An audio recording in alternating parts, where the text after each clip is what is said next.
Hey, good Thursday morning, everyone. Let's do a quick video blog for you on this Thursday, the day before Friday. And tomorrow I will not be in the studio. Jess and I are heading down to Columbus tomorrow to attend the 20th Ohio Severe Weather Symposium.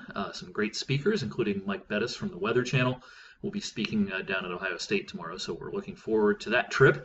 We're going to be dodging the snow on that trip, thankfully, because the system that's coming later today and into tonight will be gone by tomorrow morning.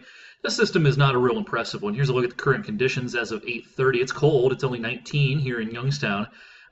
Here's our system off to the south and west. The center of low pressure actually out towards southwestern parts of Missouri.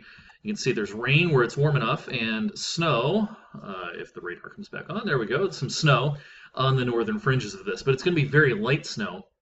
And as this system comes east, it's not going to pick up much additional moisture, so we're not looking at a big storm at all, but still an inconvenience type of a system.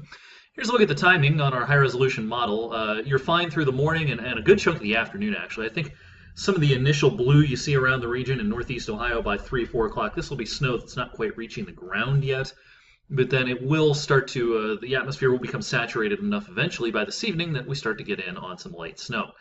It is going to be just that. It's going to be light, but since this is really going to get going after sunset, it will stick. You know, temperatures will have fallen back below freezing, and anything untreated can start to turn a little bit slick tonight. Here's the radar at, this would be at 9 p.m., 10 p.m., 11 p.m., and midnight. It'll be snowing likely to perhaps moderately across the region. We expect the snow to then taper off later at night. Here's 3 in the morning, Friday morning. Probably not much more than real light snow or flurries at this point, and so the roads by first thing Friday morning should be in pretty good shape.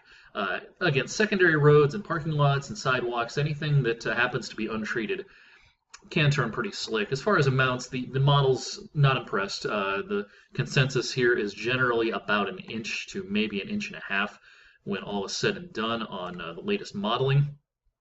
So, you know, inconvenient storm, not something that's going to cause a lot of problems, not something that should really cause too many school adjustments Friday morning.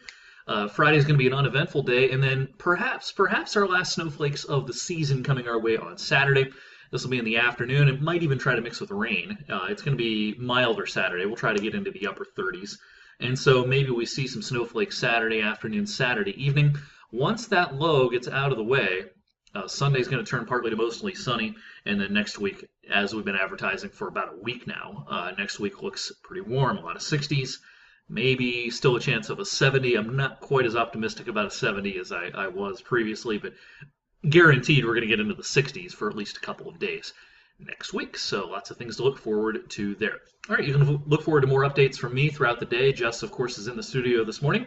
Be sure you're following her on social media, and I'll see you tonight on 21 News at 6 and 11. Have a great Thursday.